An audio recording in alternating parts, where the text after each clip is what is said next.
Sveiki. Už lango atšalo, o orų pokyčius neišvengiamai lydi peršalimo ligos. Rudens nuotaikas šeimose auginančiose mažus vaikus puikiai atspindi šis Juozo Erlicko eilėraštis. Vakar, grįždamas iš šokių, sutikau mažytę slogą. Susigūžusi prie durų, verkė, kad namų neturi. Skundės, kad nemyli niekas, kad visi į šalį bėga. Pakviečiau ją į svečius, kas bus dabar, kas bus. Ne šįryt jau nosį mano, ta sloga apsigyveno. Užsidarius vartelius, kviečia gripą į svečius. Kviečia seserį anginą ir trise mane kankina. Kur mana prancūziška špaga. Gulsiu lovon kautis su sloga. Tad šiandien be recepto kalbamės apie tai, kada reikia susirūpinti dėl vaikiškos slogos. Kiek laiko kosėti yra normalu? Apie abejonės dėl skiepų naudos ir kitais klausimais svarbiais mažus vaikus auginančioms šeimoms. Ieškoti atsakymų mūsų klausimus padės mūsų viešnia. Mažųjų pacientų mylima gydytoja, pediatrė Lina Vičkačkaitė. Sveiki, Lina. Labadiena.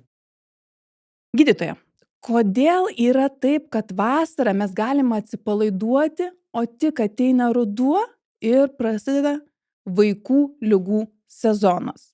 Kuo skiriasi vasaros bei rudens žiemos vaikiškos infekcijos? Kaip vasarą labai atsipalaiduoti irgi gal neišeina, nes būna ir vasaros tų infekcijų, bet aišku, jos kitokios, jos visiškai dėl temperatūrinių, dėl klimato ypatumų, tai vasarą dažnesnės yra virškinimo trakto infekcinės ligos, kaip visos rotavirusinės infekcijos, tada padažnėja dažniausiai kažkokių odos ligų, kai ten maudaisi visokiuose telkiniuose ir ten gali būti kažkoks impetigo, padaugėja odos infekcijų. Ir dar vasarą, aišku, dabar ypatingai Lietuvoje padažnėjo visų erkių sukeliamų ligų ir taip, kad aišku, dar gali būti ir kokio nors tonzilito vasarą, kai labai karštas oras ir įbėgęs vaikelis išgeria šaltą stiklinę vandens, nes tas temperatūrų arba labai greitai suvalgo daug šaltų ledų, tai irgi gali būti, kad ir vasarą mes turim tas tokias uždegiminės gerklės ligas. Bet aišku, kai prasideda ruduo ir vaikai išeina į darželius, mokyklas, kai mes ten būnam uždarose patalpose, blogai vėdinamuose, kur daug cirkuliuoja virusų, ir tada jau prasideda visos viršutinių kvėpavimo takų infekcinės ligos ir gripai, covidai, kas tik tai nori dabar ten visi rinosincitiniai virusai, adenovirusai, rudens sezonas mum yra toksai visiškas darbymetis iki pavasario. Tai vaikai, ką jau atsineša iš namų, tai jau dosniai pasidalina kolektyve. Dalybos yra visą laiką labai geras dalykas, reikia viskuo dalintis. Gyvenime taip. Kiek kartų vaikui per sezoną sirgti yra normalu? Tarsi tai norma, o kada jau atrodo, kad per dažnai ir reikia ieškoti kažkokių priežasčių? Truputėlį tai priklauso nuo vaiko amžiaus. Jeigu yra mažutėlis ten vaikas ir jisai išėjo iš darželį 1-2 metukų, tai yra visiškai normalu, kad jis sirgs kokį 10-12 kartų per metus net. Kas mėnesį? Taip gali būti, nes jisai tiesiog patenka į tą terpę, kur yra visi virusai ir mes turim kažkaip juos išmokti atpažinti. O imunitetas yra tiesiog dar ne visiškai susiformavęs ir tada jisai gaudys visus virusus darželį ir sirgs pakankamai dažnai. Tada nuo kokių 6 metukų, jau 6-7 metukų gal būtų normalu sirgti 6-8 kartai per metus. Ir taip augant visą laiką tų susirgimų skaičius mažėja. Ir užaugęs žmogus, šiaip subrendęs žmogus jaunas, paprastai turėtų sirgti apie nedaugiau negu kokie 4-5 kartai metus.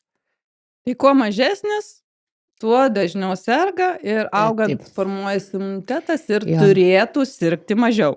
Turėtų sirgti mažiau, bet kad būtų kažkokios labai imunodeficitinės būklės, tai yra pakankamai reta. Bet aišku, jeigu vaikas serga keletą kartų per mėnesį ir tos ligos labai užsitęsia, tai reikia pasiieškoti, kodėl taip yra. Ar įmanoma paruošti vaiką kažkaip, kad jis nesirgtų? Nu taip, turbūt, kažkaip stengtis bent jau paruošt, kad jisai sirgtų mažiau. Kad jis visai nesirgtų, tikriausiai taip nepasiseks padaryti, ypatingai jeigu jisai eis į kokį vaikų kolektyvą. Tai kitaip mes neišmoksim pažint viruso, negu jisai su juo susiduriam ir mes tik tai tada išmokstam pagamint tą ląstelinę, tik tai tada išmokstam nuo jo apsigint, kai mes jį pamatom. Tai bet, čia nieko naujo turbūt jokiem tėveliam nepasakysiu, kad ten yra tos visos pagrindinės taisyklės. Kad ten yra teisinga mityba, normalūs, kad gautų vaikutis baltymų, kad gautų sveikų riebalų iš avokadų, iš žuvies, iš alyvuogių aliejaus, kad jisai gautų daug uogų, vaisių, kad nevalgytų tik taip pyragėlių ir saldainių, kai alkanas. Žodžiu, teisinga mityba yra labai svarbu imuniteto formavimuisi, tada labai svarbu geras poilsis ir geras išsimiegojimas vaikeliui, tai jam reikėtų miegoti iki 10 valandų mažučiam ir būtina būt lauke. Koks tai bebūtų oras, kažkaip reikia rasti jėgų su to vaikučiu pasivaikščiot bent jau valandą per dieną. Ir ką dar rekomenduočiau, gal pradėti verta tą daryti vasarą, kad tiesiog pratint vaikelį irgi prie truputėlį vėsesnio vandens, kad jisai galėtų, pavyzdžiui, baigiant maudytis, aš nesakau šaltą dušą įkišt vaikus, bet tiesiog šiek tiek, tokiu drungnesniu vandeniu, ten rankytės, kojytės nors nuplaut, kad jisai įprastų prie tokio vėsesnio vandens. Temperatūrų pokyčio. Jo. Tai stengtis sveika mityba, tai sveika mityba gali atspindėti, kad lėkštėje būtų kuo daugiau spalvų. Taip, turėtų būti labai spalvinga. Ir skirtingas- vaikams tai įdomu. Ir vaikams Taip, patinka, taip. atspindi skirtingas maisto produktų grupės. Taip. Ir nėra blogo, o yra tik tais netinkama apranga. Jo, ir tėvai patys tą supranta. Kai jie pradeda tą daryti su vaikais, tai nes ir įdomu, tada yra ir daug pokalbių visokių tam lauke, ten daug visokių įdomumų jie pamato. Tai būtinai reikia tą daryti. Ir šiaip dar atsiranda dar didesnis emocinis toksai ryšys su to vaiku, vaikščiojant kartu lauke, o ne sėdint žiūrint filmukus. Iš tiesų, gal mes jau ir pamiršom, kokie įdomus tie pagaliukai, Taip, akmenukai, taip. balos turi savo žavesį. Taip, o ne kažkoks sėdėdamas ir žiūrėt kartu ten kokią filmą per kokį nors kompiuterį. Kodėl kai kurie vaikai serga dažniau? Pavyzdžiui, mano vaikas serga ypatingai dažnai. O kiti atrodo tarsi kaimynų vaikai žygiuoja į darželį be problemų. Kodėl taip yra? Ar iš tiesų ir nėra vieno atsakymo? Tai vieno atsakymo nėra, bet aišku, tai priklauso ne tik nuo to, kokiam ten tu būni kolektyve ir kiek ten dar ateina sergančių vaikų kartu, kur tu vis tiek užsikrėti tom visom lygom. Tai truputėlį priklauso ir nuo vaiko emocinės būklės. Jeigu jam tas darželis nėra labai toksai įvykis, eiti darželį džiaugsmingas ir 100 kartų būt geriau namuose ten su mamyte, tai vėlgi tas vaikutis sirgs dažniau. Nes jis nori būti su mama ir mintys pildysi, materializuojasi. Bet taip yra. Nes visą laiką reikia labai tą įvertinti mūsų emocinę būseną. Jeigu tu nori būti sveikas, tai tu negali būti persitempęs, nelaimingas, nes tada viskas puola, visi virusai. Kaip paprastai galime paaiškinti tėveliams imuniteto formavimąsi? Ar egzistuoja toks dalykas kaip silpnas imunitetas? Imunodeficicinės būklės būna, bet jos būna labai retos. O šiaip tas imunitetas formuojasi, jų gimus mes atsinešam su savo genais ir šiaip atsinešam kažkokį imunitetą, kuris yra perduodamas mamos. Tai vos gimęs vaikelis, jisai turi jau imunoglobulinus, G, kurie yra perduodami mamos. Tada jinai perduoda paskutiniam savo nėštumo, jau paskutinio nėštumo semestre, jau per placentą vaikelis gauna imunoglobulinus G, kurie jie šiek tiek iki kokio pusę metų gali saugoti. Pusę metų iki 6 mėnesių gali jie saugoti. Nuo susirgimų tada gaunam dar imunoglobuliną A iš mamos, irgi kol mama maitina pienu. Taip, kad tas maitinimas pienu, jisai turi ne tik tai didžiulę tokią emocinę reikšmę vaikučiui, bet ir antikūniai, imunoglobulinai, kurie jį saugo nuo viršutinių kvėpavimo takų infekcijų ir nuo virškinimo trakto infekcijų. Ir tada jau gimęs vaikelis jau pradeda jam irgi formuotis imunoglobulinas M, bet jisai visą tą laiką, bent iki metukų, jo to imunoglobulinų koncentracija yra pakankamai maža. Ir dėl to jisai taip ištvermingai, pavyzdžiui, gali pakelt vakcinacijų skaičių, kai mes daug jo skiepijam per tuos pirmus metus, nes tiesiog tas imunitetas dar nėra taip susiformavęs ir jisai niekada nereaguoja taip labai audringai ir tas visas vakcinas. Tai imunitetas formuojasi palaipsniui ir paskui mes įgyjam visuomenį imunitetą. Pasičiupinėjom tos virusus, bakterijas ir tada prisimenam. Mes jos čiupinėjant, mes pradedam kaip ir susidedam, kuo padaugėja dažniau gyvenime kontaktų, žmogus ima jų turėti vis daugiau, išeina į kažkokį kolektyvą, susiduria su kitais žmonėm ir jisai jau tada gaudo tos visus virusus ir tie virusai yra kažkaip išmokami atpažinti mūsų ląstelių ir jau koksai susiformavęs imunitetas pilnai yra kokių jau 14 metų žmogaus, jisai turi į tokį jau visiškai gerą imunitetą. Tokį brandų norėjau pasakyti. Tai reikia tikėtis, kad ties 14 metais ligos pasibaigs. Turėtumėm tikėtis gal šiek tiek anksčiau, iki kokių 6, 7, iki 10 metų paprastai būna, baigėsi tie 10 sirgimų per metus, o jų skaičius sumažėja. Tai galbūt vaikui visai svarbu šiek tiek kartais būti nešvariam, šiek tiek pačiupinėti nešvarumus, gal kartais ir su tom nešvariom rankom palakstyti. Nereikia kiekvieną kartą turbūt to vaikelio imti ir prausti. Jis turi kažkaip susipažinti. Jeigu augs sterilioje aplinkoje, nebus susipažinimo su... Jos sterili aplinka jinai niekam nepadeda. Mes kažkaip turėjom tokią kolegę, kuri namuose neždavo baktericidinę lempą, tai nepadėjo. Turėjo vaikelis labai daug alergijų ir dėl to nesirgo mažiau. O tiesiog reikia mums gyventi toj normalioj aplinkoj ir viską, ką matom, smalsiai čiupint, žiūrėti ir tiesiog pažindintis ir taip mes turėsim tą tikrą normalų imunitetą. Ar įmanoma imunitetą sustiprinti maisto papildais? Ar verta vaikam papildomai duoti vitamino D, cinko, žuvų taukų? Šiaip, aišku, labai svarbu mityba, poilsio režimas, buvimas lauke ir fizinis aktyvumas vaikui. Tai šitie yra tokie pagrindiniai arkliukai, ant kurių laikosi mūsų imunitetas, gera savijauta, nuotaika ir visas vaiko vystymasis.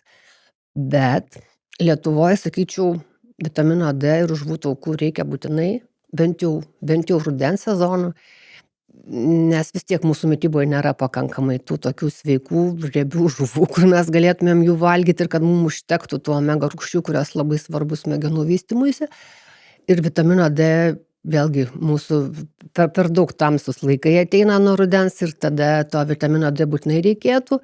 Dėl vitamino C ir cinko, aš juos duočiau turbūt tik tai tokių ligų periodų, susirgimo momentų, bet kad visą laiką pastoviai vaikas turėtų gauti kažkokius maisto papildus, manyčiau, kad čia toksai perdėtas dalykas. Tuo labiau, kad vis dėlto tikras dalykas yra maistas ir mes negalim pakeisti maisto kažkokiais maisto papildais.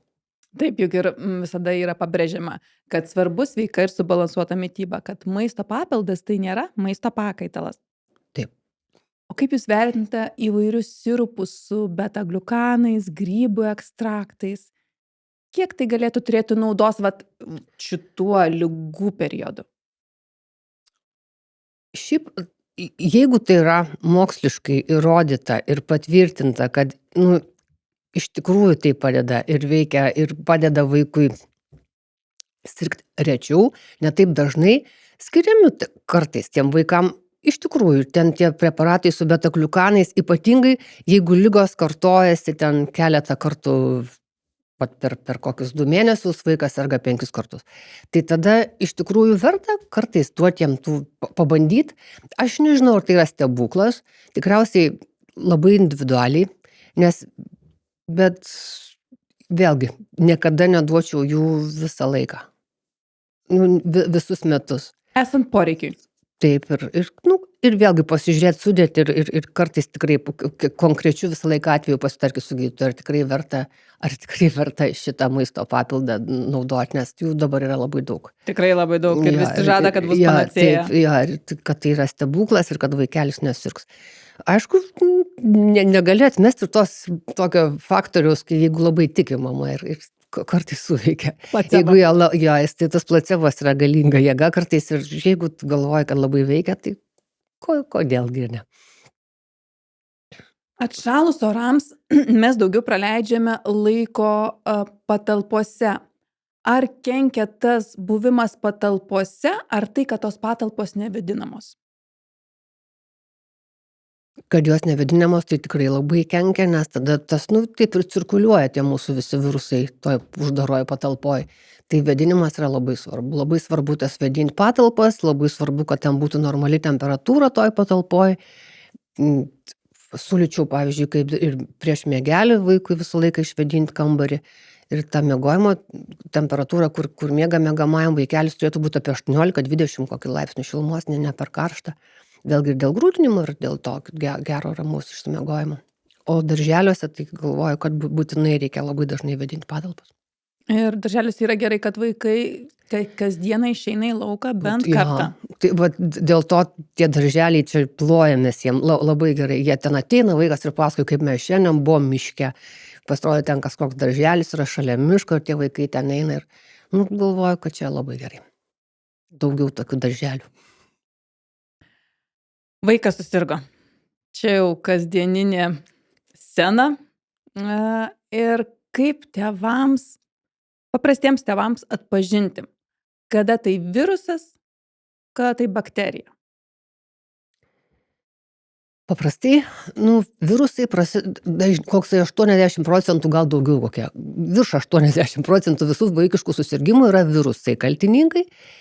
Tai liga prasideda paprastai ūmiai, vaikutis nėra labai nelaimingas, jisai būna, atrodo pakankamai gerai dar, jisai karščiuoja dažniausiai, mes vadinam tai su febrile temperatūra, kai jinai yra iki 38.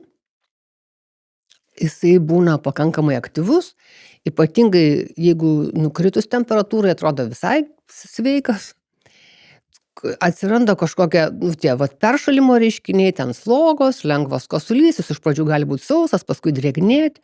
Bet jeigu per kokias 3-4 dienas šitas kosulys nesidaro drėgnesnis, sloga nesidaro, irgi jinai darosi klampi, tiršta, jinai pasidaro užgulta nosytė, labai apsunkintas kvėpavimas.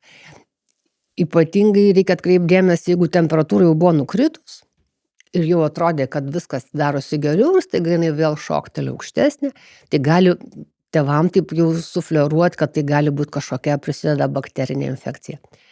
Taip pat reikėtų labai dar atkreipti dėmesį, kad net jeigu nekarščiuoja vaikelis, bet jeigu jis yra toks nelaimingas, jeigu matosi, kad jis yra daug vangesnis, jisai nebenori žaisti, jisai blogiau valgo, tai irgi gali būti tokia užuomina, kad tai nėra taip viskas labai lengva ir labai paprastas virusas. Nes dažniausiai net mes kreipiam dėmesį ne į temperatūrą, koks ten skaičius pasirodė termometre, bet kaip vaikas jaučiasi. Ar jisai valgo, ar jisai nori žaisti, ar jisai nori gulėti, ar jį sunku pažadinti, ar jisai yra labai vangus. Tai šitas visas blogo vaiko išvaizdos, visi tie tokie dalykai, kurie turėtų labai neraminti ir jau čia tai reikėtų rodytis gydytojui.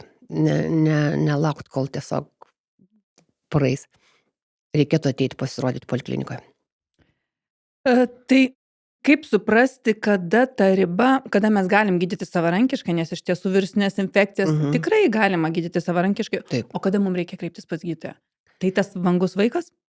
Vangus vaikas, užsitęsę simptomai, kur labai ilgai ten, ilgiau negu kokios 5 dienos tęsiasi, arba koks nors stiprus skausmas. Jeigu yra stiprus skausmas bet ko, gerklės, ausies, pilvo, stiprus skausmas jau yra ta indikacija tėvam, kai reikia parodyti vaikelį. Tada, aišku, labai dar Svarbu, kad nepradėti iš karto atsiradus kokiam kosuliui arba slogai, taip labai intensyviai ir nuoširdžiai to vaiko gydyti. Nes kartais būna, kad sukosti vaikas 3 kartus, jam yra iškart duodami ten 4 sirupai skirtingų veikimų, gerai, net ir keli sirupai, bet vis tiek, nereikia to daryti. Tas vaikas yra, ta mūsų organizmas yra toks protingas, kad mes mokam patys. Mes mokam patys gintis. Ir kartais tas per intensyvus gydymas irgi yra tokia bėda.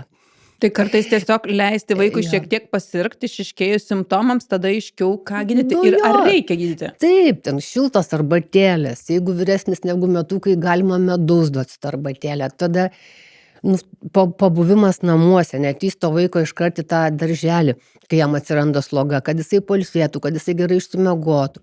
Ir tada dažniausiai nereikia jokių vaistų. Dažnai nereikia jokių vaistų. Jau kaip ir sakoma, ar gydama ar negydama sloga praeina per savaitę, ne? Tik tai Arba 7 dienas. mūsų užduotis yra palengvinti. Palengvinti, bet nepadaryti, kad taip puft ir viskas. Šiandien išgėriau, rytoj einu į darželį, 3 tabletės ir sveikas. Taip nereikia daryti su vaiku. Geriau, viskam reikia laiko. Ir taip pat gali būti, kad ir tėvų nuojauta, gal turbūt labiau mamų nuojauta, kad, kažkas negerai mano vaikui. Mano vaikas netoks kaip visada, juk kartais būna, kad tarsi simptomatika nėra aiški, bet mamas, kažkas negerai tam vaikui. Jo, mūsų šviesos atminties profesorius Raugalė visą laiką sakydavo, jeigu tau mama sako, kad kažkas jai yra neramu, neaišku, ir tau atrodo, kad tai yra nesąmonė, bet tu vis tiek kreip dėmesį, ką jinai sakė, nes jinai teisi ne tu, nes jinai tą mato vaikelį kiekvieną dieną, jinai pažįsta ir jeigu jai tai sukelia nerimą, tai turėtų nerimą ir tau. Taip yra. Mama savo vaiką žino geriausiai. Jaučia. Taip. Kada pakilusi temperatūra vaikui yra pavojinga? Nuo kokios temperatūros ją numušti? Jeigu vaikas, pavyzdžiui, jaučiasi gerai, žaidžia, linksmas, valgo, geria, gal nereikia jos numušinėti? Tai taip, puiku, jeigu jisai puikiai jaučiasi ir žaidžia ir turi 38 ir 6 laipsnius temperatūros, tai tu džiaugis, tegul jisai kovoja, tegul ten tas organizmas, jisai tvarkosi su ta infekcija, viskas puiku. Tiesiog daugiau skysčių duoti. Taip, duok atsigerti ir toliau stebėk, kaip tas vaikelis žaidžia ir pamatuoti iš kokios valandos, ten temperatūra nekyla aukščiau. Yra tokios truputėlį išimtis, kada reikėtų mažinti temperatūrą, tai kažkokioj praeity buvę, pavyzdžiui, febriliniai traukuliai, kurie kyla jie būna pakilus temperatūrai ir kartais tie febriliniai traukuliai, ypatingai mažučiam, jie būna net ne nuo labai aukštos temperatūros.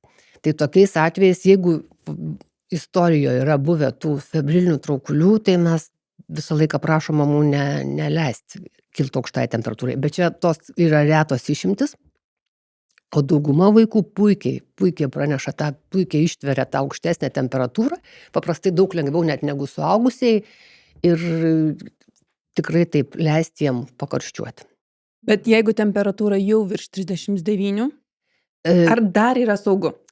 Šiaip yra aš visą laiką prašau mamų nežiūrėti termometro skaičiuką, bet žiūrėti, kaip jaučiasi vaikas. Jeigu tas vaikas gali valgyti ir žaisti, kai jam yra 39 temperatūros, tegul jinai tokia ir pabūna. Bet jeigu jisai tokia temperatūra gali, pavyzdžiui, trukdyti vaikeliui išsimiegoti, jeigu tai yra vakaras ir naktis. Arba jeigu vaikelis karščiuoja ir jūs dabar visi einat miegoti ir taip gali būti, kad užmigs mama ir tam vaikeliui užmigus po tų 39 dar šoktels ta temperatūra. Tai prieš miegą, jeigu temperatūra virš 38,5, aš tikriausiai siūlyčiau mažinti temperatūrą. Dėl saugumo. Dėl saugumo, dėl to tokio išsimiegojimo, kai vaikelis išprakaituoja, tada jisai gilesnis miegas. Žodžiu, kai tu nelabai gali, arba tada kelkis ir tikrinkas kas valandą. Kai negali sekti temperatūros pokyčio, tada reikėtų nuo tam tikros temperatūros 38,5-39 šiek tiek sumažinti. Taip. Leisti organizmui atsikvėpti, pailsėti. Ir jau temperatūra pavojinga, kai jinai yra virš 40. Tai tokia temperatūra jau yra pavojingoji temperatūra, jinai gali jau labai pakenkti.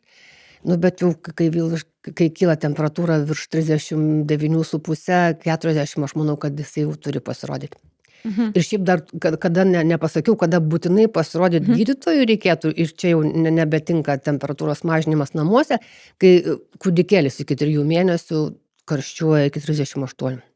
čia čia yra viena iš sąlygų, kad jisai turi būt pamatytas gydytojo, ir gali būt, kad atlikti kažkokie tyrimai. Žodžiu, reiktų labiau įdėmiau pasiaiškint, kas čia yra. Tai mažučius reikia stebėti akyliau. Iki 3 mėnesių jie karščiuojantis kūdikiai turėtų būt apžiūrimi. Apžiūrimi gydytojo.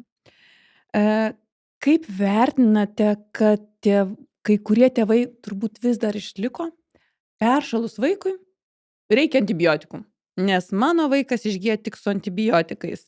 Juk antibiotikai gydo bakterijas, o jūs, kaip paminėjote, dažniausiai vaikai serga virusinės kilmės susirgimais. Tai kaip tokiais atvejais elgitės, o galbūt jau tokių atvejų sumažėjo? Taip, aš labai taip kažkaip džiaugiuosi, kad gal dabar jau mūsų va šituo laiku, gal dėl to, kad prieinama visokia literatūra tėvam, jie išsilavinimo tėvai, jie labai daug skaito, ir tas reikalavimas antibiotiko iš tikrųjų dabar yra labai retas. Dažnai būna priešingai, kad tėvai labai nenori antibiotiko duoti savo vaikeliui, net kartais juos reikia įtikinti, kai to antibiotiko tikrai labai reikia. Tai nėra labai daug atvejų, kad antibiotikas labai reikalingas, bet yra kai kurios ligos, kurios dėja gydomas antibiotikais. Bet šiaip aš nebematau didelės problemos, kad tėvai labai reikalautų antibiotikų. Tendencija tikrai mažėjanti, nes kažkaip visi supranta, kad antibiotiko poreikio jokio nėra gydant virusą, nes jisai tiesiog neefektyvus. Antra vertus, jisai iš tikrųjų pakenkia natūraliai vaikelio mikrobiotai, kur yra toksai imuniteto, vienas iš svarbiausių imuniteto formavimosi veiksnių, ir jinai yra labai svarbu vaikeliui. Mes jam galim sukelti kažkokias alerginės reakcijas, duodami tos antibiotikus. Ir dar, aišku, vėlgi galvojant taip apie ateitį, tai gali būti atsparumas šitam antibiotikui išsivystyti, kai jo bakterijos pasidaro atsparios tam tikram antibiotikui, ir vis būtų toliau gydymas sudėtingesnis, nes reikėtų vis kažkokio ieškoti kito antibiotiko stipresnio. Tai šitą visą tėvai jau ima suprasti, ir kažkaip, kad reikalautų antibiotiko, tėvai vis darosi rečiau, kas yra labai, kaip tik puiku, man atrodo, kad šitoje vietoje. Tai smagu, mes jau išmokam racionaliai vartoti antibiotikus. Dabar reikia išmokti racionaliai vartoti kitus vaistus ir maisto papildus. Kažkaip reikia išmokti, kad ne viską čia reikia sugirdyti per vieną dieną ir tikėtis pasveikimo rytoj. Reikia laiko. Turbūt geriausiai gydo laikas. Na, iš tiesų, šiais laikais mes tėvai labai užsiėmę, arba įsivaizduojam, kad labai užsiėmę, neturim laiko sirgti patys, taip pat neturim laiko sirgti su vaikais, ir turbūt dažnai iš tiesų, pripažinkime, darželiuose pasitaiko, kad iš vakaro vaikas suserga vaistų, numušia temperatūrą arba ją įlašino į akis lašiukų ir išleidžia į kolektyvą, kad pasidalintų visų savo turtų su kitais. Jo, tas vaikas ir suserga, kad norėtų ilgiau pabūti su mama kartais. Taip gali būti. Kantrybės reikia. Paprastas peršalimas. Kiek laiko sirgti vaikui yra normalu? Ir ką daryti, kai sergama savaitę temperatūra atlėgsta, sugrįžta? Kaip tada elgtis? Jau kaip minėjau, kad jeigu kartais visiškai pasveikimo momentų, kai jau taip tu matai, kaip ta temperatūros tas stulpelis leidžiasi kasdieną ir tada vėl šokteli, tada tai gali būti kažkokios bakterinės infekcijos ženklas. Paprastai lengvos viršutinių kvėpavimo takų infekcijos, jos praeina per kokias 5-7 dienas. Jeigu tai yra kažkokia sunkesnė bakterinė liga, tai gali būti, kad vaiko išsibuvimas namuose yra, pavyzdžiui, kokius streptokokinių angino atveju arba ausų uždegimo atveju. Reikėtų būti mažiausiai 2 savaitės namuose. Šiaip išleisti vaiko į darželį sekančią dieną, kai jisai nekarščiuoja, nereikėtų. Reikėtų bent kokios 24 valandos, kad jisai pabūtų visiškai sveikas, pilnai geriantis, žaidžiantis, valgantis, nekarščiuojantis, laimingas, linksmas, ir tada tik tai jisai gali eiti į darželį. Jeigu tai yra kažkokios sudėtingesnės infekcijos, kaip pavyzdžiui kokia plaučių uždegimas, tai 3-4 savaitės net kartais reikėtų išsibūti namuose. Tai yra tokių Jo, tokių situacijų, jos negali būt negali būt čia vieno recepto, kada kiek laiko būt namuose. Bet viena iš tokių būtinų sąlygų tai yra bent jau po kokios sunkesnės infekcijos arba net ir po virusinės infekcijos tu turi pamatyt vaiką visiškai sveiką namie ir tiktai tada galvot, kad reikia eit į darželį. Ir šiaip po to, kai jisai pasidaro sveikas, vėl prasideda po truputėlį, po toks palaipsnio vėl vaikelio grūdinimas, eit į lauką, tu jo neišvesi ten labai karščiuojančio, kai jisai ten guli lovytėj, bet kai tiktai jisai pasijaučia jau gerai, vėl mes pradedam tą savo grūdinimo programą. Žygiuojam į lauką. Taip. Ką daryti, jeigu sloga vaikui tęsiasi ilgiau negu 2 savaitės? Nepraeina. Jeigu tai yra užsitęsęs slogos, kartais yra verta paieškot, dėl ko taip yra. Ne kartais, o visą laiką reikia paieškot, dėl ko taip yra. Ir tai gali būt kažkokie alerginiai dalykai, dėl ko ta sloga užsitęsia. Tai gali būt, kad ir kokie adenoidai, tai visiškai verta vėlgi pasirodyt gydytojui, kad jisai paieškotų priežasčių, kasgi trukdo tai slogai praeit per savaitę.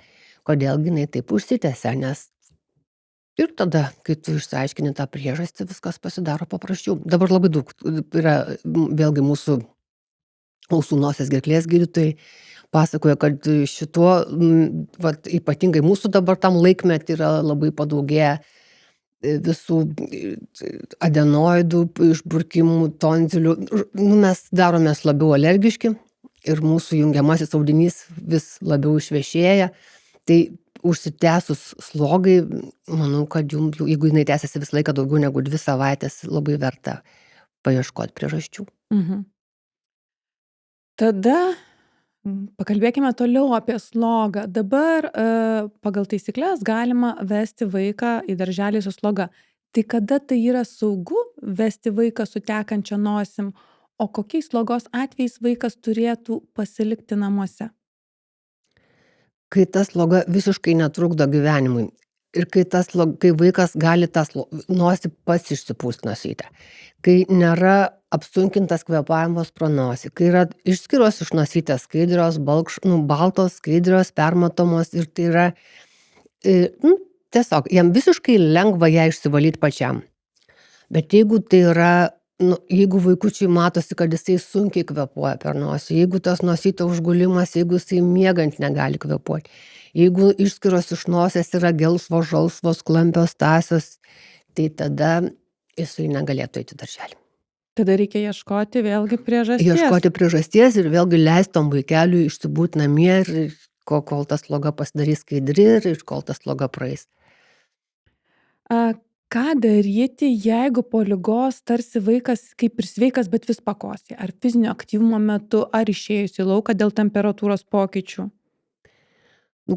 Sukosėti dieną kokį 12 kartų yra normalu.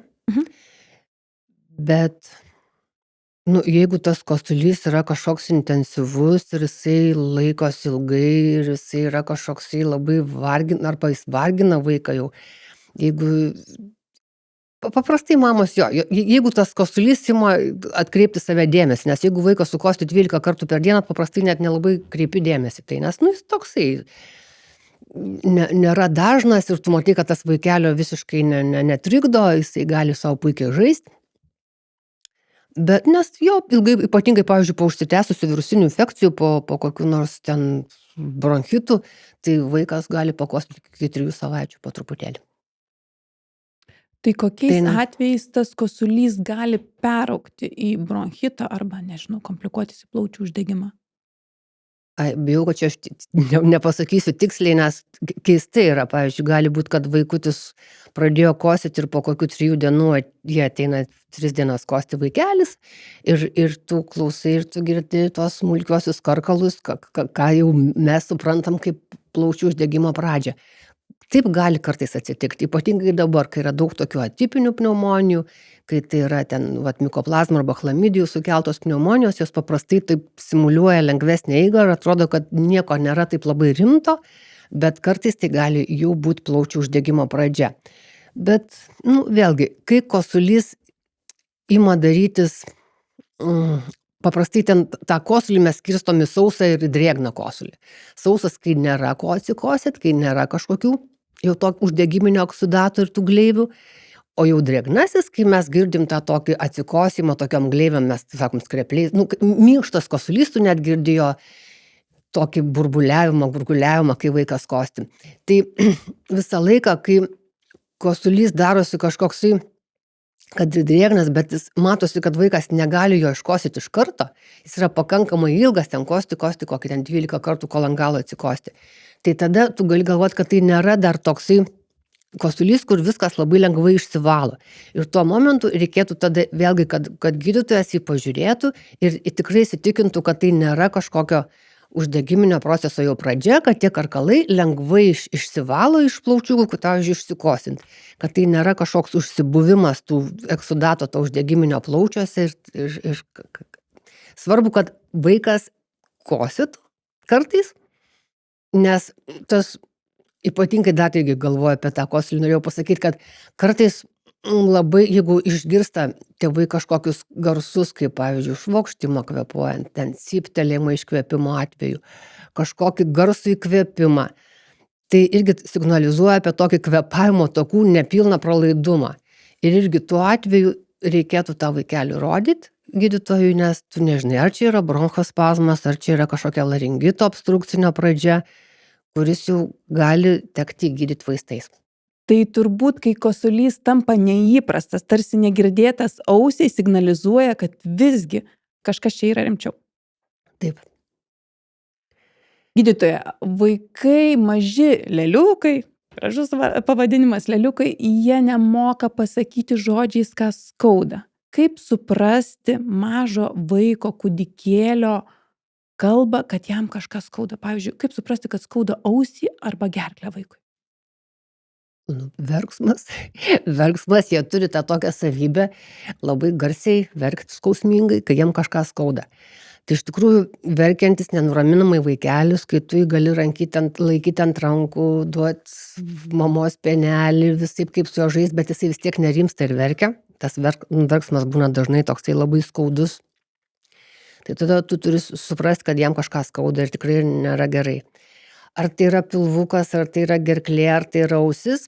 Paprastai net ir tie visi mažiukai, kūdikėliai, leliukai, skaudama vieta yra kažkaip dengiama ir kažkaip stengiamasi ją tą skausmą palengvinti. Jeigu tai yra pilvuko skausmas, jis paprastai riečia kojytės prie pilvuko. Tada tu dažnai girdi kažkokį oro pupsėjimą iš to išeina. Tada tu matai to pilvuko pasipūtimą, jisai būna toksai papūstas, kietas ir tai irgi gali tokį duoti užuominą, kad čia gali būti skaudantis pilvukas. Kai skauda ausį, paprastai vaikutis irgi liečia tą ausį, liečia arba stengiasi ją uždengti. Jeigu tu bandai paliesti tą ausytę, paprastai mes liečiam priekinės ausytės dalį ir žiūri, ar vaikas leidžia tą daryti, ar jisai tiesiog traukia galvą nuo tavęs ir visaip kaip neleidžia paliesti tos ausytės. Tai jeigu yra toksai įtarimas, kad sunku paliesti ausytę, tai tada vėlgi reikėtų pasižiūrėti, nes ypatingai kūdikėliam tai ausies uždegimai yra pakankamai dažni ir pakankamai būna rimtos komplikacijos, tai ausies skausmas irgi turėtų būti pamatytas gydytojo. Ausies uždegimas, skaudant ausį reikėtų pasirodyti gydytojui. Gerklės skausmas irgi paprastai vaikelis atsisako valgyti, ten stumia net savo kažkokį mėgiamą dalyką, kuris anksčiau mėgdavo valgyti. Tada galvoju, kad ir mamytės pačios jos kartais gali pažiūrėti vaiko gerklytę ir pažiūrėti, ar ten nėra kažkokių opelių, nes tai gali būti ne tik tai angina ar ten koks faringitas, bet tai gali būti opelės burnoje, ten stomatitas, jos gali būti ant dantenų, ar ten nėra kažkokių raudonų dėmelių, paraudusio liežuvio. Žodžiu, atsisakymas vaikučio valgyti, gerti viską tą, ką jisai mėgsta ir verkimas yra požymis, kad jam kažkas skauda. Tai ir pasikalbėkime apie tą gerklės skausmą. Vėlgi, kaip mums tėvams atskirti, kada tai yra bakterinės kilmės skausmas, nes gydymas vėlgi yra vienoks, o kada tai turbūt sukeltas viruso? Paprastai viruso sukeltas skausmas arba uždegimas, jisai būna šiek tiek lengvesnės eigos ir lengvesnės pradžios negu bakterinis.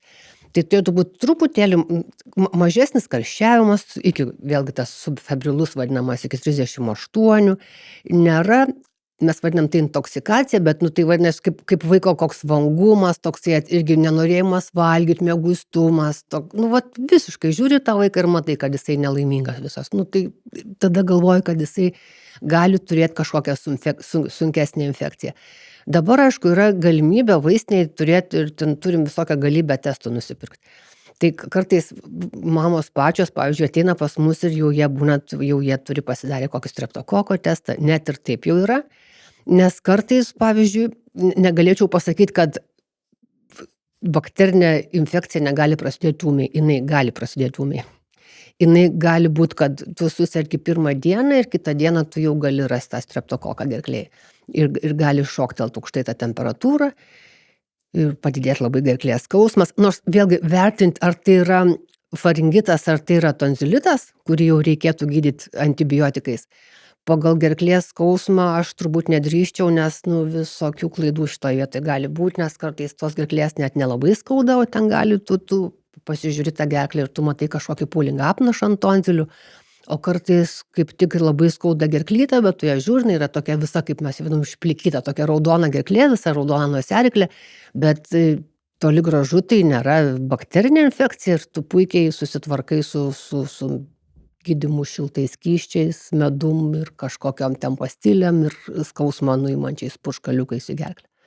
Tai taip reikėtų gydyti virusinės kilmės faringitą. Šilti skysčiai? Šilti skysčiai, jeigu jisai virš metukų ir jam galima duoti trupučiuką medaus, nes jisai turi tokių adhezinių savybių, tokią padengia tą mūsų nosiaryklę plėvelę tokia ir leidžia lengviau trinti, mažina tarpangirklio ir gerklės, jam mažina skausmą, mažina uždegimą, nes tas medus toksai mūsų stebuklas vis tiek yra. Ir vėlgi skausmo atveju, šitą faringito atveju, kai skauda gerklytę, tėvams siūlom irgi purškalus į gerklę, kurie turi tokią savybę sudaryti ant gerklės gleivinės tokią plėvelį, jinai kartais net mikroskopiškai galėtų būti matoma mikroskopu žiūrint, ir jinai vėlgi apsaugo tą gerklę nuo dirginimo ir nuo skausmo. Tai va tokie tėvai turėtų turėti namuose purškalą. Tai irgi vėlgi visą laiką primenam tėvam, kad niekada nepurkšt tiesiai į gerklę, ypatingai mažiukui, nes tai gali sukelti jam tokią laringo spazmą. Jie išsigąsta ir tada būna, šiaip esu mačius, toks labai būna baisus dalykas, nes kokį 30 sekundžių vaikas negali kvėpti, tiesiog neįkvepia, nes jam susiaurėja tas balso plyšys, balso klostės. Ir tada, toks būna. Tai visą laiką siūlom, kad vaikučiui nepurkškite gerklę, purkškit kažkur už žanduko. Ir jisai pats išsimakaluos, jisai ten su liežuviku, jisai vis tiek pateks, jisai pačiapsės, pateks ten toliau į gerklę. Nereikia tiesiai pataikyti tą tonzilę su purškalu. Ir taip pat, jeigu vaikui stipriai skauda, turbūt galima duoti nesteroidinių vaistų nuo uždegimo? Taip. Ypatingai, jeigu jis dar ir skauda ir karščiuoja, tai šitoje vietoje vėlgi, jeigu temperatūrą mes galim palaikyti virš 38,5, jeigu vaikas puikiai jaučiasi, bet niekada nesakyčiau to, kad jeigu vaikui skauda, tą galima padaryti, nes skausmas turi būti gydomas. Skausmo mes netoleruojame. Taip, mes patys nemėgstam jaust skausmo, tai ir vaikeliai neturėtų to jausti. Mes visą laiką sakom, kad po vakcinų, jeigu tavo padaro vakciną ir tas vaikelis visą dieną verkia arba ir matosi, kad jam skauda tą dūrio vietą, tai nekankinam, duodam tų vaistų. Ir tegul jisai jaučiasi gerai. Su streptokokais jau su špaga nepakovosi. Reikia antibiotikų. Tai kokie patarimai būtų tėvams dėl antibiotikų vartojimo ir kaip dar padėti vaikui sergant bakteriniu tonzilitu, nes tais atvejais dažnai labai skauda gerklę? Vėlgi tas prašymas tėvų visą laiką šitoje vietoje klausyti gydytojo ir gerti visą tą paskirtą dozę tiek laiko, kiek reikia. Visą kursą suvartoti. Taip, nes kartais labai nesinori duoti 10 dienų tą antibiotiką tėvam, nes tu galvoji, kad aš jau išgeriau, čia antrą dieną jis puikiai jaučiasi, ką mes čia darom, kiek čia dabar labai gaila, atrodo, duoti 10 dienų, kai tas vaikas jau pasveiko antrą parą po antibiotikų davimo. Tai kodėl reikia duoti gydytoją? Bet mum reikia prikalt tą bakteriją iki galo, kad jinai ten jau nebeišlįstų. Neapglūšinti, o užmušti. Jo, taip, nes jinai turi būti sunaikinta. Tai tada tas antibiotikų davimas 10 dienų yra toks, nes šitas streptokokas, jisai bjaurybė gali duoti visokių komplikacijų. Tai va, tai jo reikia, kad neliktų, ir tas 10 dienų antibiotiko išgerimas yra svarbu. Tada kartu geriant antibiotiką yra dabar visokių galimybė kažkaip begeriant antibiotiką pamaitinti tą mūsų mikrobiotą. Paprastai duodam kažkokį probiotiką, kuris yra nepaveikus antibiotikam, kurio nesuvalgys tas antibiotikas. Tada ten yra, vėlgi siūlo mamom visą laiką, kad ir kažkokių fermentuotų gėrimų gert, kad jisai gautų tokią normalią maistą tiem probiotom, kažkokių raugintų maisto produktų, jeigu vaikelis mėgsta, ypatingai ten gydant antibiotikais, kad jisai gautų tokio maisto. Ir ką, vėl tada visi šiltas, pertrintas maistas, viskas, kas sukelia, viskas, kas nedirgintų tos gleivinės mūsų gerklės, kad tai būtų šiltas vanduo, jis tai neturi šitą arbatėlės visos, kad jinai neturi būti nei karštas, nei jokių būdų ten ledinės, jos turėtų būti. Ir maistas tada irgi tokios, sakiau, pertrintas konsistencijos, kad ten nieko nebūtų aštraus, jokių ten stipriai su prieskoniais, jokius maisto produktų, kurie irgi dirgint galėtų dar labiau gerklę. Tai tokia visiškai pašvelninta mityba, tai gerieji tie fermentuoti maisto produktai ir antibiotikai šventai 10 dienų, jeigu tą pasakė gydytojas, nes iš tikrųjų, kiekvienu atveju jis labai pamatuoja, ar tikrai reikia tiek, ar galima mažiau. Tai, nes gydytojai nenori skirti antibiotikų, bet jeigu reikia, tai reikia. Tai negali ginčytis tada, jeigu liepia. Tai racionalus antibiotikų vartojimas turbūt reiškia ne tik tais, kad nevartoti tada jų, kada nereikia, bet ir suvartoti visą paskirtą dozę, nes kitaip mes tarsi ištreniruojam tas bakterijas. Taip, jos tampa atsparios. Mes pageriam, tarsi susilpnėjo simptomatika, vaikui nebeskauda, negeriam. Bet nesugėrę pilnos dozės mes nenužudom tų bakterijų ir jos tampa išmanios, jos tampa atsparios tam antibiotikai ir mes taip auginame šiltnamio sąlygom. Nes tam ir daryti tyrimai, kiek reikia duoti, ten 100 000 žmonių dirba prie to, galvodami, kiek ten reikia dienų ir kada jisai pasidaro, kiek reikia, kokia turėtų būti trukmė, kad ta bakterija visai būtų užmušta. Tai jo, šitas atvejis, manau, svarbu prisiminti. Pasikalbėkime apie skiepus. Kontroversiška tema. Kokios yra dažniausios tėvų abejonės dėl skiepų? Kalbame apie privalomąjį skiepų kalendorių, apie privalomuosius skiepus. Jo, čia tokia skaudi tema, nes tėvai dažnai prisiskaito. Dažniausiai būna kažkokios tokios teorijos, kurios yra nieko nepamatuotos, jos yra tokios truputėlį, kaip visi čia kažkaip nori mum pakenkti, ir sugalvoja kažkokias vakcinas, kurios kažkaip paims ir nusilpnis dar labiau tą imunitetą, ten kažką ten atneš į tavo organizmo tokio, kas neturėtų ten būti.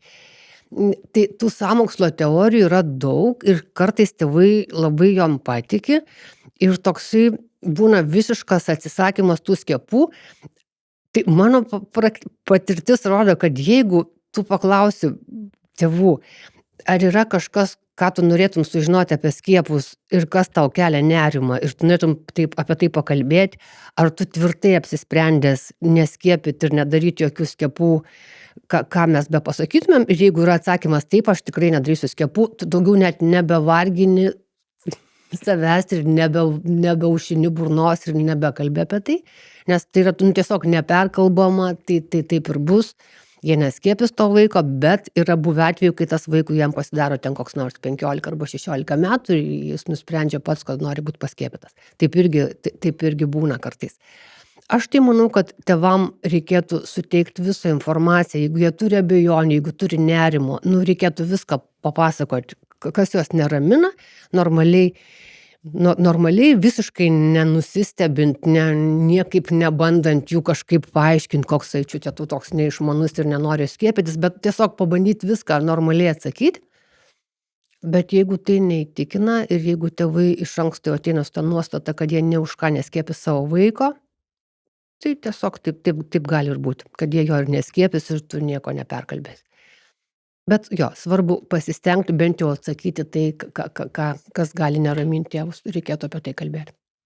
Šiame informacijos laikmetyje mes gauname be galo daug informacijos. Ji mus tiesiog bombarduoja ir kartais labai sunku atskirti, kur ta informacija yra teisinga.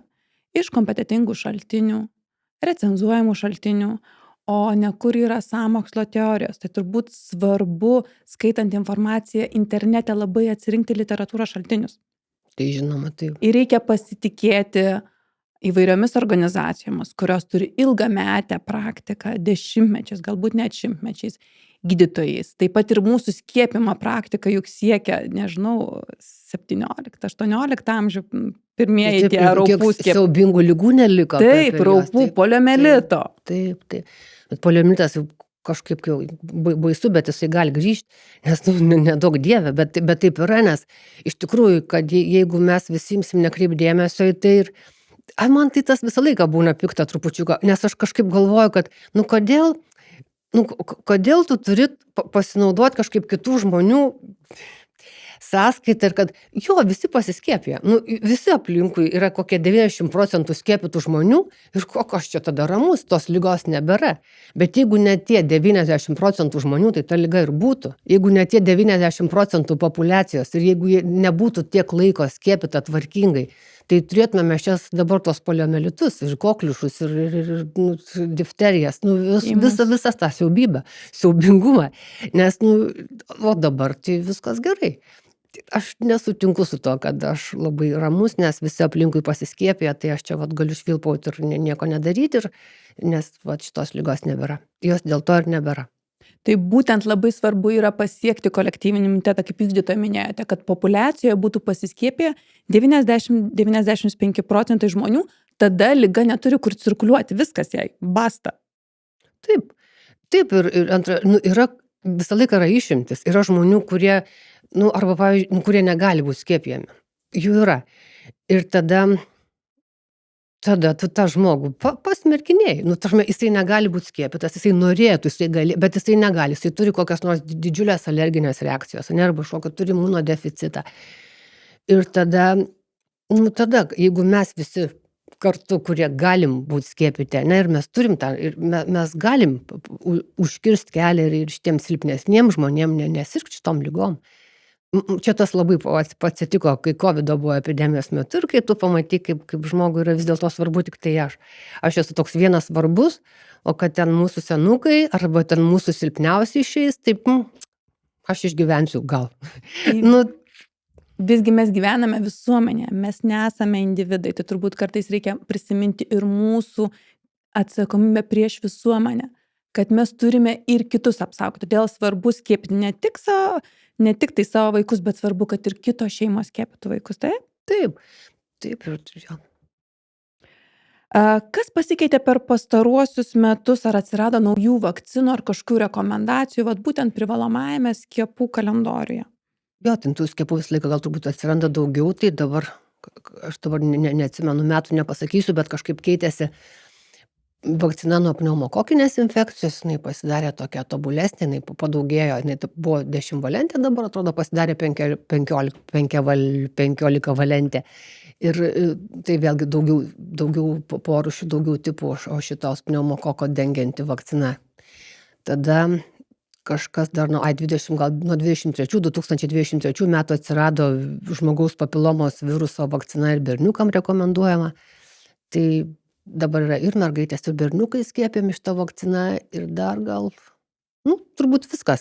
Dar šiemet ir pernai jau skiepėmi vaikai nuo 2 iki 6 metukų neprivalomai, bet nemokamai nuo gripo, kad vėlgi tam pačiam siaurajam periode, kada jų imunitetas dar tik tai besiformuojantis ir kada jie turi labai labai daug šansų pagauti šitą infekciją ir sirgti pakankamai sunkiai, tai gerai, kad jie turėtų kokią nors pagalbą ir apsaugą, taip kokią kareivėlius.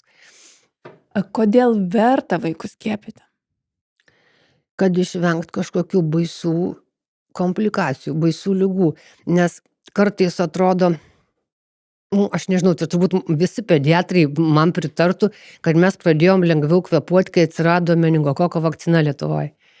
Nes tai buvo kažkoks siaubas būdavo. Karščiuojantis vaikas, atsiranda kažkoks bėrimas ir tau sako, jisai karščiuoja ir ten pamačiau bėrimą. Ir viskas, ir tavo plaukai atsistoja piestų, tada tu galvoji, kad jau dabar čia paknopstom reikia tą vaikelį greitai žiūrėti, pamatyti, tai ten prašai kuo greičiau vežt. Pats visą laiką ten paranojiškai žiūri, ar ten nėra kažkokios tos petechijos, ten tokia petechija, toks kraujosrovinis bėrimas, kurį paspaudus jisai nepranyksta. Būdingas tik tais... Ne tik tai, bet vienas iš požymių, jo, ten ne tik tai, ten gali būti daug ligų. Petechijos atsiranda, kai sunkiai prakakoji ir pasteni, tai irgi atsiranda petechijos ant viduko, taip gali būti. Kraujosrovytė toksai trūksta, atsiranda mažutės kraujosrovas, visaip gali būti.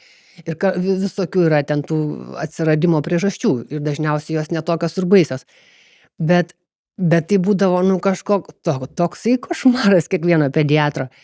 Tai dabar, ačiū Dievui, kažkaip daug lengviau kvėpuoju. Man kai pasako, kad karščiuoja vaikas ir turi bėrimą, aš tam bėgu greit atsiversti jo skiepų kalendorių ir pažiūrėti, ar jisai skiepytas nuo meningokoko. Ir tada, gal ne. Nes tai yra gyvybės ir mirties klausimas. Nes tada tai tu negali paaiškinti, kad aš taip nusprendžiau ir neskiepiu ir palikau vaiką natūraliai atrankai. O kaip tu savo tą paaiškinsi? Kodėl? Kai tu turėjai šansą, tu to nepadarei ir tokios yra jau nebeištaisomos kartais priežastys. Arba ten, arba kažkokios baisios komplikacijos, kur atrodo, kiti vaikai praserga to lengvai. Bet kokios garantijos, kad ir tavo vaikas, kad jis irgi ištrauks tą laimingą bilietą ir jam neatsitiks kokios tos ligos komplikacijos. O skiepas vis tiek, jisai, net tuo atveju, jeigu jisai neapsaugo pilnai, tai jisai bent jau sumažins kažkokios, tokios blogos išeities ligos.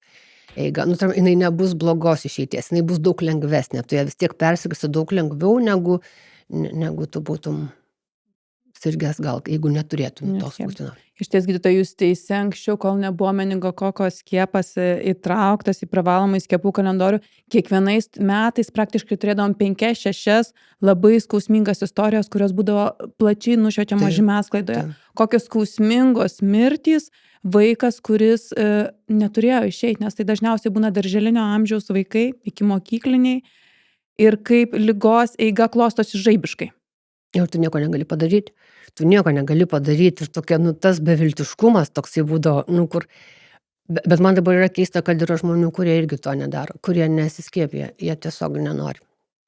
Tai mes gal galime ir išsklaidyti tas baimės, skiepai yra patikrinti, jie visi yra ištestuoti, jie yra paremti, taip pat jų indikacijos paremtos klinikiniais tyrimais. Ilgametę praktiką, jie yra saugus.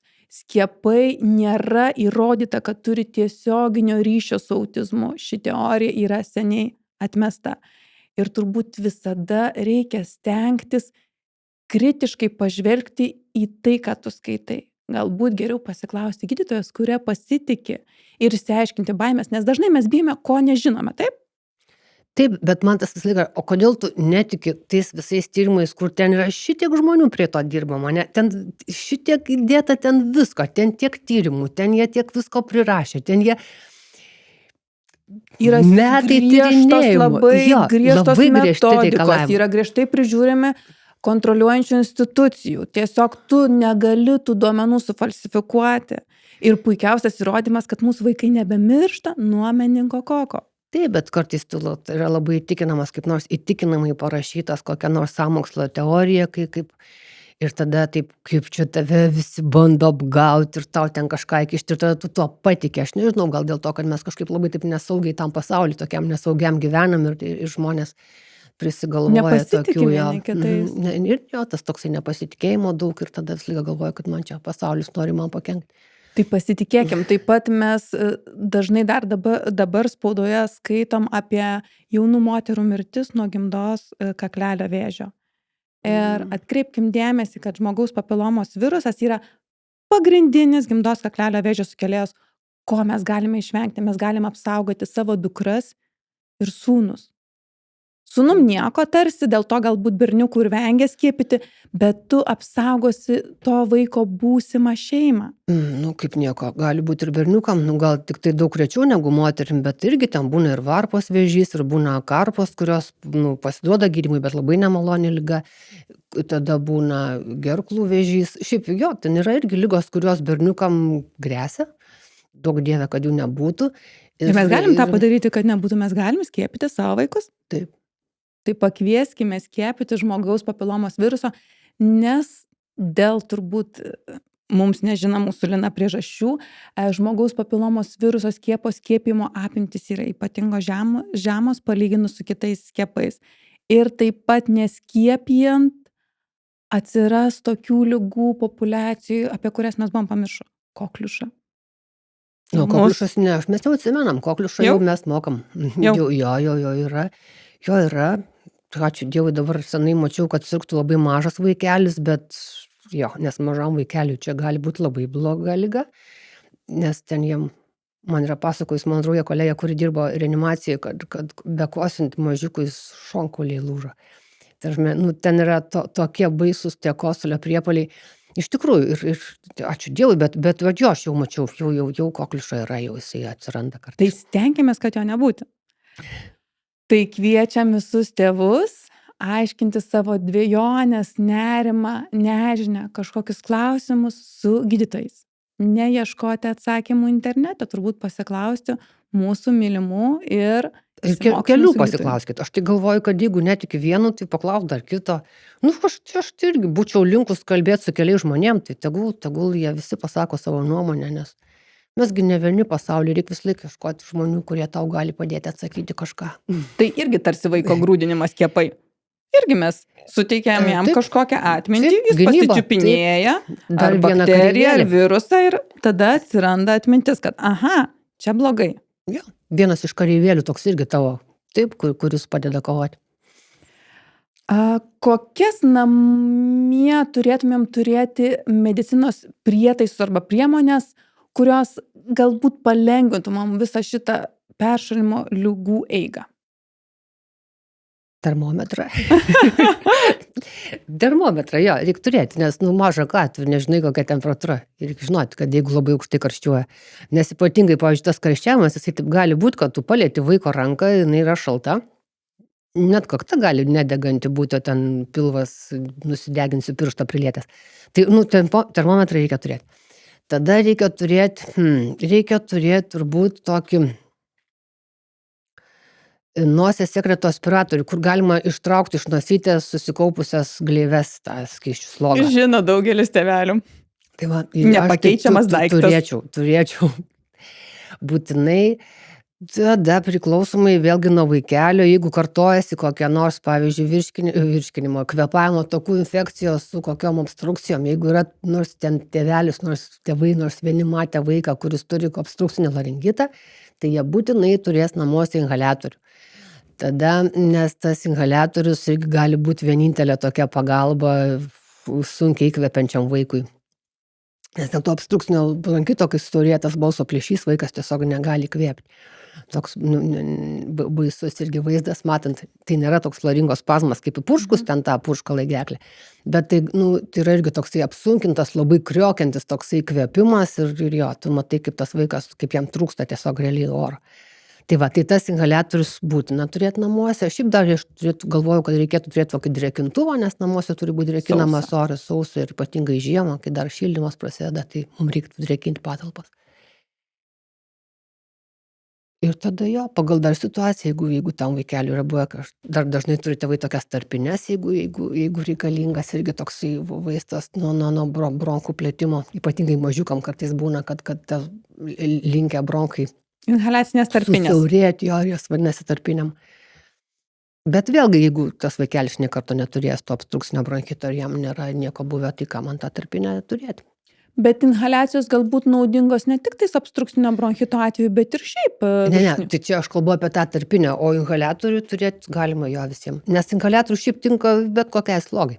Jinai bet kokia sloga, jinai suskystės, bet vis laik reikėtų inhaliuoti druskos tirpalą, nepaprastą vandenį. Arba bent jau mineralinį vandenį, bet ne tiesiog vandenuką iš krano. Jis turėtų būti labiau druskingas, kad suminkštintų gleives. Tai gali būti fiziologinis vanduo? Taip, fiziologinis vanduo labai tinka arba, mes Tai kartais sakom, porą kartų per dieną painhaliuoti po 5-10 minučių taip, ir tiesiog jeigu sloguoja. sloga suskystėja ir lengviau sekretas pasišalina iš Jo, kvėpavimo bet čia takų. sloguojant. Šiaip tai inhaliuoti, kai yra sveikas vaikas, irgi nereikia. Žinoma. Ne. Kokios dar kitos tokios namudinės priemonės būtų naudingos vaikų peršalimo ligų atveju, nežinau, kojų mirkymas, padelių įtrinimas, tepalai su eteriniais aliejais. Ką dar patartumėt?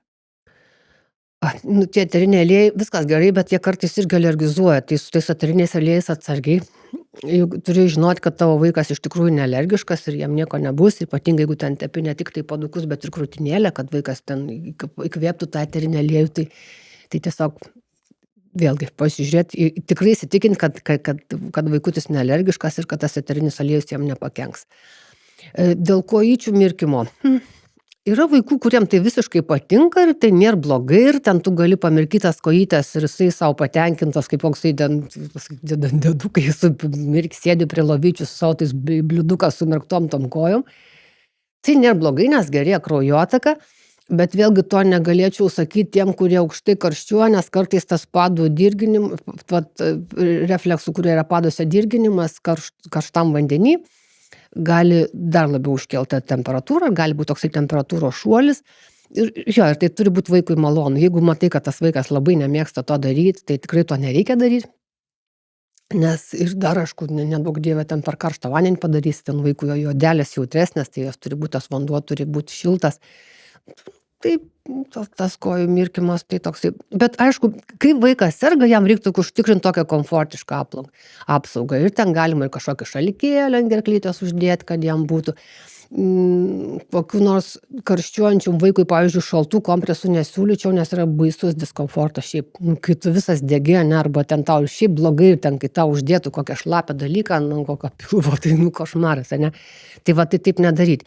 Bet irgi viena iš naminių priemonių, ypatingai jeigu karščiuoja vaikutis ir jo yra, visas dega, ir rankutės, ir kojos, visas karštas, nėra spazmuotų galūnių, nėra, kad šaltos galūnės, kad jos visos šiltos. Tai galima tiesiog kambario temperatūros vandeniu, jokių neledinių, jokių būdų. Tiesiog paglostyti nuo iki alkūnių ir iki kelių. Tarkime, apatinės galūnio dalis, irgi kokį nors frotinių rankšluosčių sumirkytų su kambario temperatūros vandeniu, kad tai nebūtų kažkoks labai diskomfortas ir nemalonumas vaikui, bet kad nukristų ta aukšta temperatūra, kur yra, sakykime, 39 ir daugiau. Nes tai kartais irgi tas mechaninis atvėsinimas vaikučio, jis irgi gali labai padėti. Tai va tokiom priemonėm irgi būtų gerai jam padėti. O šiaip tai aišku, labai reta tame alergija medui, bet labai dažnai visų virusinių kvėpavimo takų peršalimo atveju labai yra tinkamos tos arbatėlės su trupučiuką medaus. Medus, juk naminė priemonės, tai vaistas nuo visų ligų. Taip, labai geras dalykas. Ne veltui Mikė Pūkuotukas taip mėgo. Taip, matyti ir nesirgo. Aišku, tai va, dėl ko sveikas buvo. Bet jis dar ir uogienės valgydavo, tai geriau medų. Geriau medų, ne uogienės. Ką dar patartume tėvams dėl purškalų į nosį ir temperatūrą mažinančių sirupų? Kokios atsargumo priemonės būtų? Čia svarbu. Tai purškalai nosį svarbu nepersistengti, nepurkšti ypatingai ten dekongestantų, tiek kraujagyslės sutraukiančių purškalų į nosį, kurie šiaip lengvina kvėpavimą, bet jų neturėtų būti naudojama dažnai ir ilgai. Tai nedaugiau negu 3 kartai į dieną, jeigu tai yra labai labai bėda ir užkišta ta nosytė. Ir nedaugiau negu kokios 5 dienos, nes visi kraujagyslės sutraukiantis lašiukai, jie turi tą tokį polinkį ir truputėlį padžiovintą gleivinę, o kai džiovinta gleivinė, jinai nebeatlieka savo funkcijų, jinai nebeturi savo apsauginės funkcijos ir tada daug sunkiau ta infekcija gyja mūsų ir lėčiau praeina ir čiumpa dar kiti virusai tą nosį. Tai va, tai tada patarimas būtų plauti geriau tada jūros vandeniu, jeigu kad jinai ten labiau išsiplautų, bet irgi nedažnai, užtenka kokį porą kartų į dieną. Ir tada dėl temperatūrą mažinančių vaistų, tai siūlyčiau vėlgi duoti pakankamą dozę, kad jinai nebūtų nei per maža, nei per didelė. Jeigu mes kalbam apie paracetamolį, tai populiariausias temperatūros mažintojas vaikeliam, tai turėtų būti 10-15 mg kilogramui.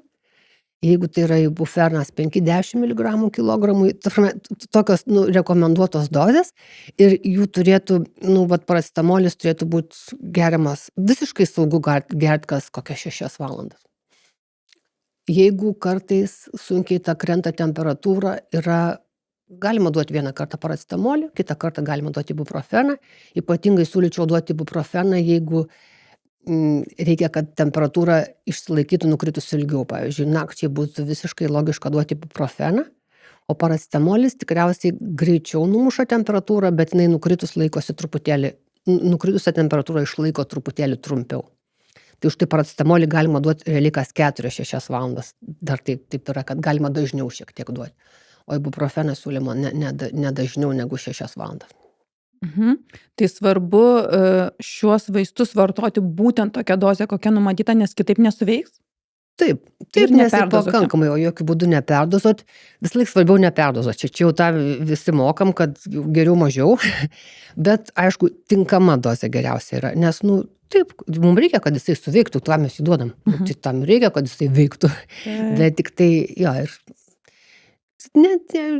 aišku, dar reikia svarbu paminėti, kad nebaisu kartais tą temperatūrą, palaikykit. Palaikykit dieną, tegul jinai būna. Tegul kovoja organizmas. Jeigu dar ypatingai vaikelis turi jėgų, kas čia ją per mažinimas, tegul būna. Nebent skauda. Gydytoja, pritarsite, kad nieko nėra svarbiau negu sveikata. Juk ligų yra 1000, o sveikata yra tik tais viena. Tai kokį patarimą jūs galėtumėte duoti tėvams šiuo ligų laikotarpiu? Ką jiems reikėtų daryti, kad vaikas sirgtų mažiau? Užtikti namuose tokią laimingą aplinką, nes iš tikrųjų tas laimingas vaikelis, laimingas mylimas vaikas ir mylintis, jisai serga mažiau. Taip yra iš tikrųjų. Skirkit dėmesį vaikui, vaikščiokit su juo, miške, lauke, būkit lauke, nes iš tikrųjų yra svarbu vaikščiot kartu ir pakalbėti, yra tai daug svarbiau negu kartu pažiūrėti filmuką. Tada pasirūpinkit, kad vaikutis gautų normalų maistą. Iš tikrųjų, tai yra svarbu. Tai yra svarbu, nes vaiko mylėjimas nereiškia, kad jam reikia duoti visą laiką saldainį, kai jis to labai prašo.